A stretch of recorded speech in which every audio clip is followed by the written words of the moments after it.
स्वामी जी, क्योंकि हम मधु का जिक्र कर रहे हैं, यानी कि हनी, शहद का, तो स्वामी जी हम कैसे पता करें कि जो हमें मिल रहा है बाजार में वो शुद्ध है?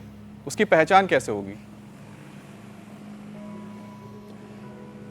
दरअसल इसमें ना लोग चीनी की चाशनी मिला देते हैं और सबसे ज़्यादा इसी की मिलावट होती है। और ये भी यौगिक सेशन छोड़ना नहीं चाह रही है। नए नए आए हैं धरती के ऊपर। चलो, ओहो हो।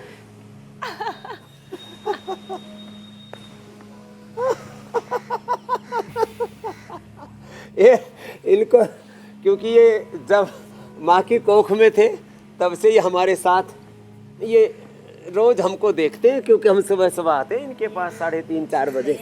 तो ये अब हमारे साथ योग ही कर रहे हैं। तो देखो असली शहद, इसकी पहचान बड़ी मुश्किल है। लैब के अलावा कोई पहचान नहीं कर सकता। जो भी पहचान बताते हैं वो सब पहचान के नाम पर छलावा है।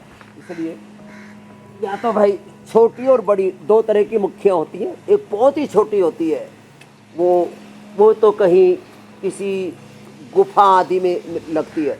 एक अत्यंत छोटी मक्खी ड्रोसोफिला से थोड़ी सी बड़ी होती है। फिर एक छोटी मक्खी और एक बड़ी मक्खी होती है और कई किलोमीटर तक ये जाती है। तो सबसे अच्छा तो है कि भाई जो है, जो कश्मीर से लेकर के पूरे हिमालय से लेकर के जो जंगल वाला जो शहद होता है, हमारे जितने भी वन प्रदेश हैं, हमारे जितने आदिवासी वनवासी क्षेत्र है, वहाँ पर बहुत अच्छा शहद होता है।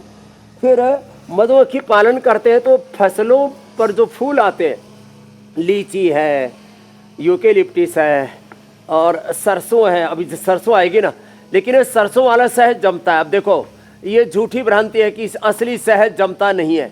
विदेशों में तो 90% शहद का बाजार जमने वाले का ही है, क्योंकि वहाँ इतनी ठंड होती है तो क्रिस्टलाइजेशन हो ही जाता है। तो जमना न जमना ये शहद की पहचान नहीं है। वो तो अलग अलग पुष्पों के ऊपर निर्भर करता है किस पुष्प से। जैसे लीची वाला शहद है, ऐसे ही जो वन्य शहद है उसके जमने की कम संभावना रहती है। सरसों वाला शहद तो 100% जमता ही जमता है। यूकेलिप्टिस के उससे और अलग अलग प्रकार स्वामी जी, चलिए कुछ और सवाल जो लोगों के मन में होते हैं। प्रकार के जो फसल है उनके समय, अब जैसे सर्दियों के अंदर खूब शहद का उत्पादन होता है, तो एक सवाल स्वामी जी लोगों के जहन में ये रहता है, स्रोत से लिया जाए या सही ब्रांड का लिया जाए। पतंजलि के बारे में हम गारंटी दे सकते हैं कि वहाँ प्योरिटी है, क्योंकि 100% उसका हम लैब में टेस्ट करके, इसके 100 से ज़्यादा टेस्ट हैं और हमने सिर्फ एड ही बनाया था। 100 में से 100 पूरा खरा, 100 से ज़्यादा टेस्ट है इसके। एक सवाल स्वामी जी लोग ये कर रहे होते हैं कि इतनी कीमती चीज़ अमृत जिसे कहा जाता है, वो ये कैसे 400-500 रुपये किलो मिल जा रही बाजार में? एक बात ये होती है।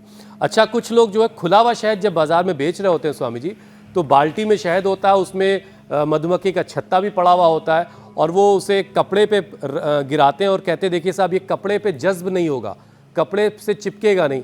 उसके बाद जला के उसको दिखाते हैं कि साहब जलेगा नहीं। ऐसी बहुत सारी चीज़ें वो हो रही होती हैं। अब एक एक करके आप ये तीनों बातों का ज़रा बताइए कि ये जो टेस्ट बाहर हो रहा होता है, सब भ्रांति है। सब भ्रांति है, ठीक है। देखो, ये बात सच है कि कुछ लोग जब उसको लेकर के आते हैं जंगल से तोड़ करके, अथवा मधुमक्खी पालन वाला भी जो शहद होता है वो भी ऐसे, आज तो क्योंकि हम योगग्राम में निरामय में होते उधर जंगल में, तो आपको खोखे ही दिखा देते उसके।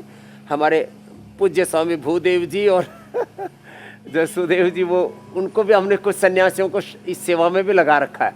लेकिन ऐसे जब छत्ते वाला जो शहद होता है ना, आप उसमें भर नहीं सकते, इसलिए वो तो प्योर ही होता है, उसमें तो कोई बात नहीं है। बाकी जो है शहद के नाम पर ये पानी में नहीं घुलेगा, उस जमेगा नहीं, ऐसे जला करके दिखाते हैं। शहद भी जलता है। मैंने कहा नहीं, तो ग्लूकोज और फ्रुक्टोज का एक पूरा सम्मिश्रण है, उसका एक संतुलित मिश्रण है। तो इसलिए ये सब जो टेस्ट है वो सब टेस्ट जो है, हाँ, जिन को असली और नकली का पहचान है ना, उसकी गंध से, उसके फ्लेवर से, टेस्ट करके, टेस्ट से या टेस्ट से भी बता सकते हैं। ये फिर और बेहतर ये है कि एक भरोसेमंद व्यक्ति, ट्रस्टेड ब्रांड के साथ जाएं जो पारखी है,